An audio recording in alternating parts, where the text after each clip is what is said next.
Hey everyone, how's it going? Thanks so much for tuning in. In today's video, I'll be restoring the interior in my 1993 GMC Jimmy.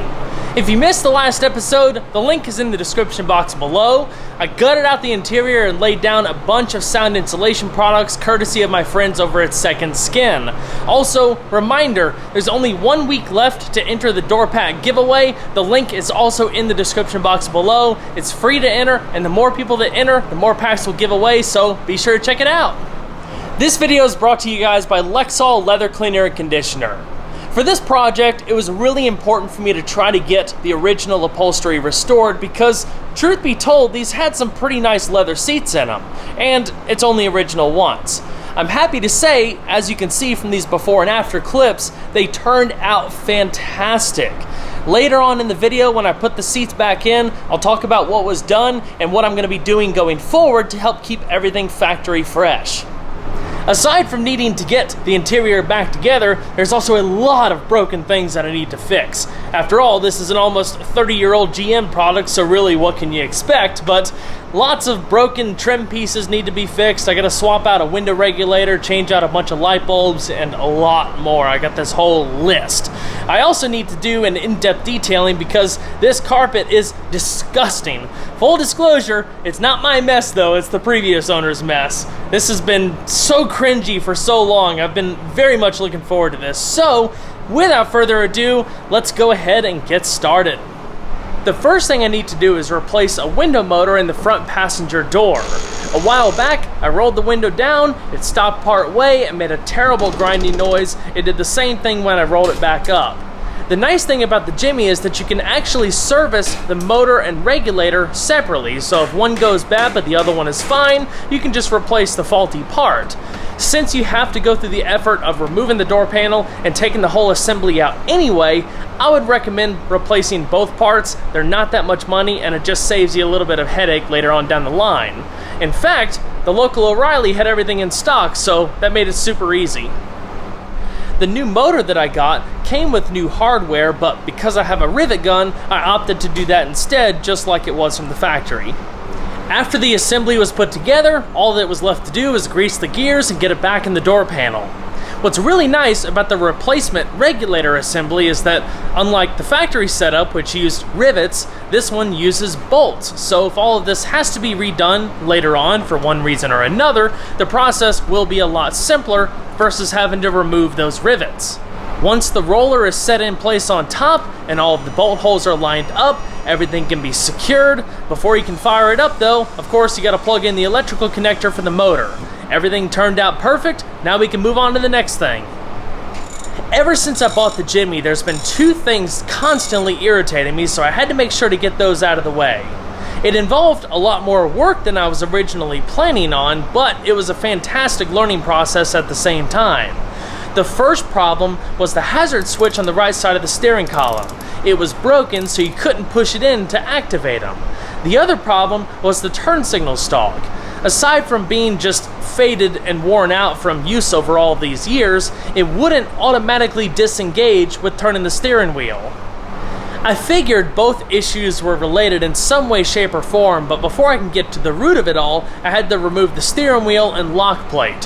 Thankfully, O'Reilly has a kit that you can rent that helps you do both. Before going any further, I went ahead and removed the turn signal lever. All you have to do is grab the lever and with a firm tug, pull it away from the switch assembly and it just pops free.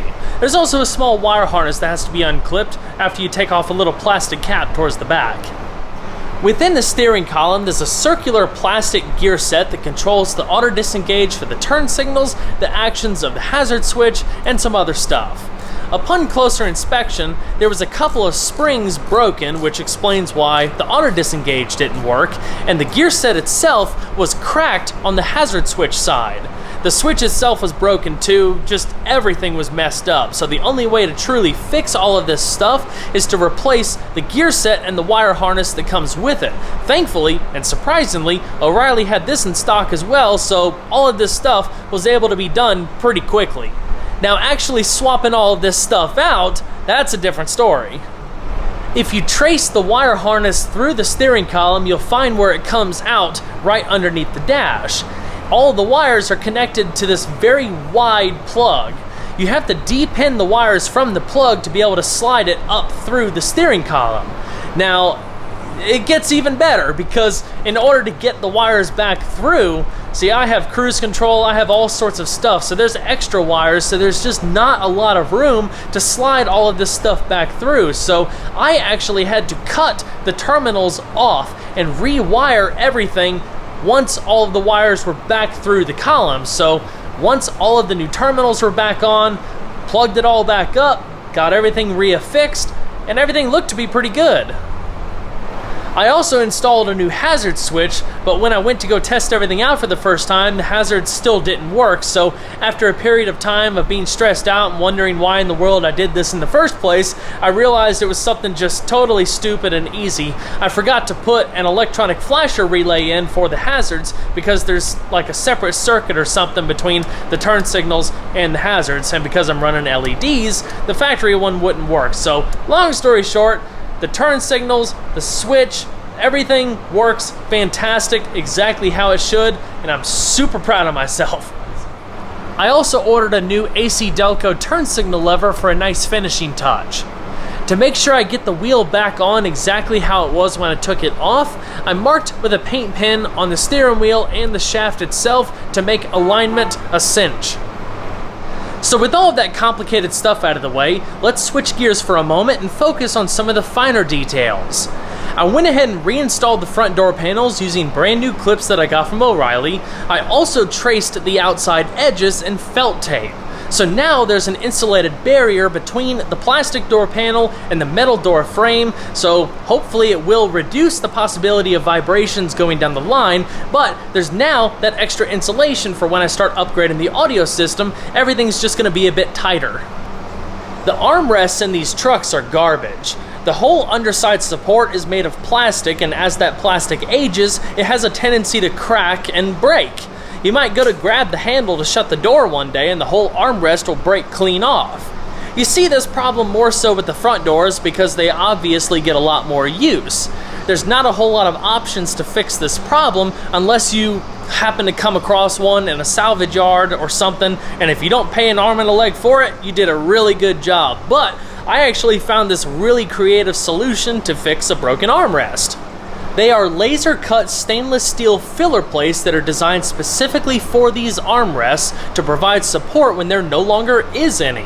Even if you have no more of the plastic backing underneath and are just left with the vinyl covering, these will provide so much support when they're fully bolted down that you will never know that they were broken in the first place. It is an awesome upgrade.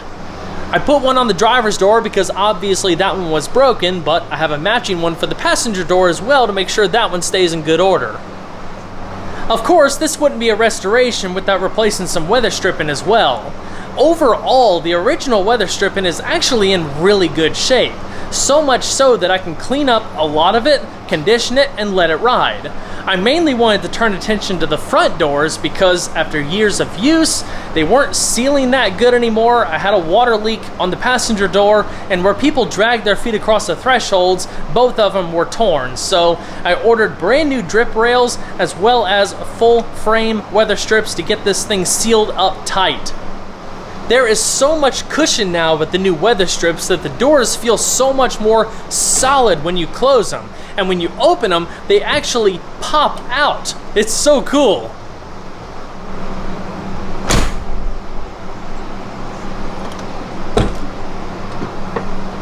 Now it's time to start swapping out some of this broken trim. The first piece I'll be tackling is the under tray on the left-hand side of the dash. It provides a mounting point for the park and brake release lever, the hood release, as well as the OBD1 sensor. In the middle, there's also an adjustable air vent, kind of like a thigh chiller. It's a really neat thing that you see a lot on older vehicles, but not so much anymore. The biggest problem with this piece, like a lot of the other plastics, is that it just gets brittle and cracks over time, especially with the 4 upper screw holes. The one that was originally in the Jimmy was so busted to pieces that actually came apart when I was first removing it. It's really hard to find these in good shape. If you come across one, just make sure not to tighten the screws too tight. Next, I'll be tackling the overhead console. Back in the day, before Garage HomeLink became so widespread, you would actually have a provision in the overhead console to be able to secure a remote garage door opener with something like Velcro. There was a little button on the door itself that when you press it, it would press the remote and therefore open up your garage. It's a very simple but effective way to do it. I also needed to replace one of the map lights.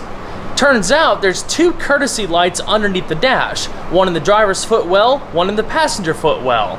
I knew one of them was working, but the other one was burned out, and I just assumed there was only one, so I ended up swapping both bulbs out, and now the interior is as bright as can be, just like it was from the factory.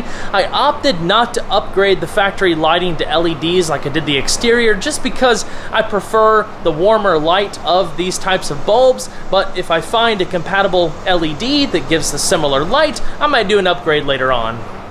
As far as detailing the interior, while everything is taken out, it allows me to really get down into the nitty-gritty of things, like cleaning up the front seat belts. They were disgusting. They're supposed to be a light gray, but they were as brown as can be. The driver's side more than the passenger side, but they were both nasty. A good trick for cleaning seat belts that I have found is using a pressure washer. I pre-treated everything with a carpet cleaning solution and then just made a bunch of passes with my electric pressure washer, and they turned out incredible. The difference is night and day. With the seatbelts all cleaned up, they could be bolted back in the Jimmy, and I can start reassembling all of the tread plates across the floorboard. Next on the agenda was cleaning the carpet. Like the seatbelts, it was just plain nasty.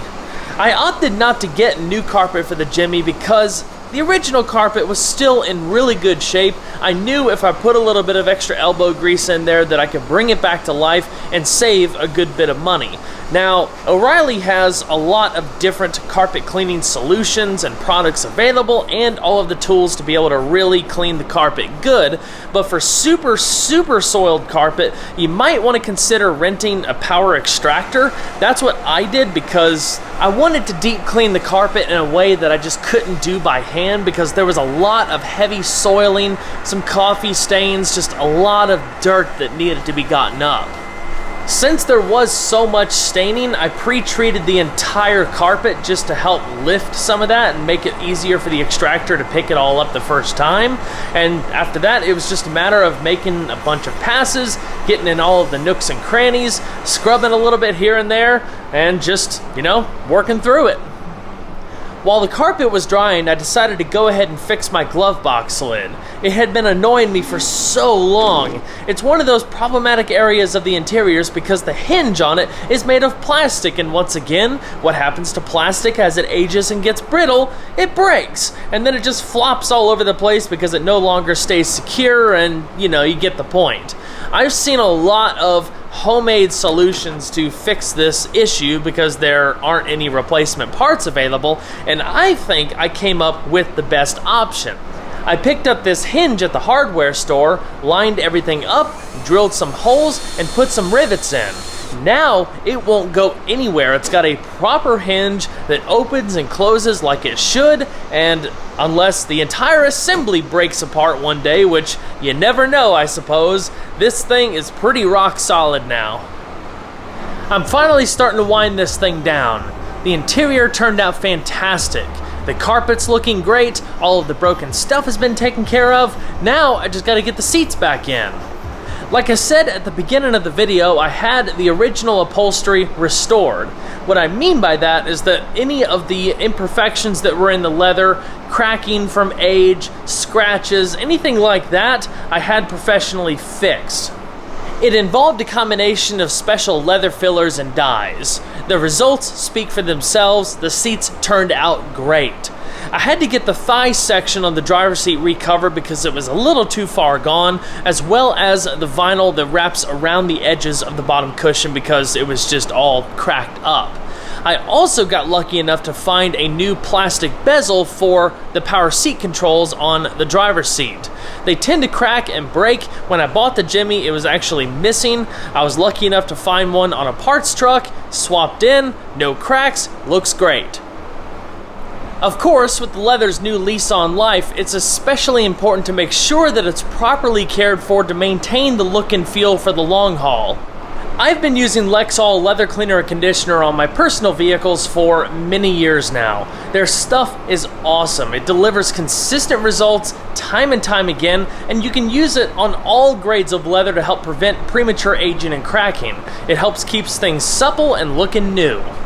Lexol's two-step process is as simple as it gets. Step 1, give everything a thorough clean to get rid of all of the grit and grime. Step 2, follow up with the conditioner. The best part is that there's no messy residue afterwards.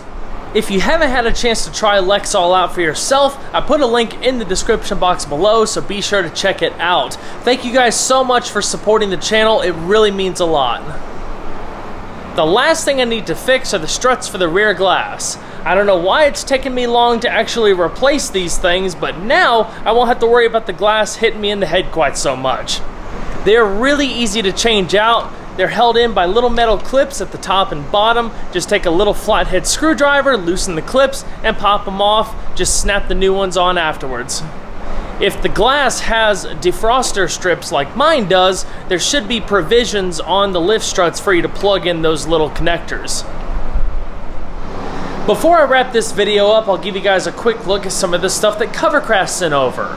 They're a big supporter of what I do and offer all sorts of products to protect your vehicle, from car covers to sunshades, floor mats, and more. Considering the age of this thing and how easy it is for these dashboards to crack, they sent over their top-of-the-line dash cover called the Ultimat. It is hands down the best fitting dash cover I've ever seen, specifically molded to the vehicle that you're ordering it for. So all of the air vents, creases, curves, and the dash, everything is accounted for.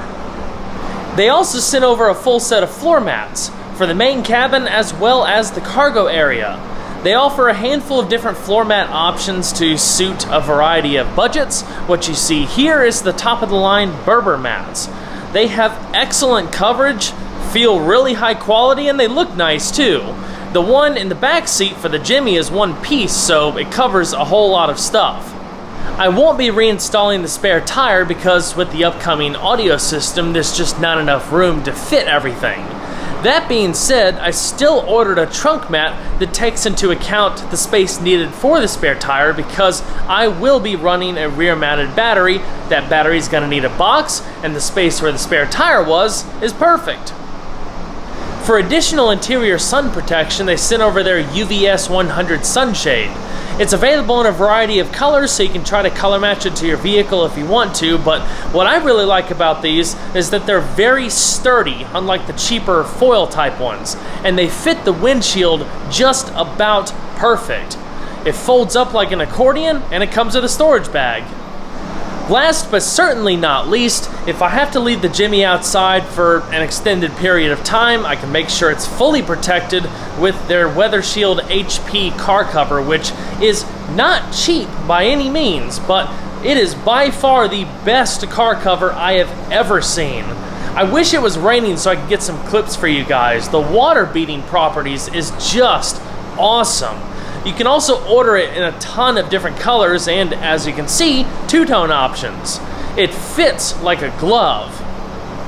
Well everyone, that is going to wrap it up for this video. If you enjoyed, please don't forget to leave a like below. I can't tell you how good it feels to finally have this video out of the way. It's been a long time coming, and the Jimmy looks fantastic. I can't wait to get some miles under my belt. It's also kind of funny. This video is less than 20 minutes. It does not represent the amount of work that went into putting all of this stuff together at all.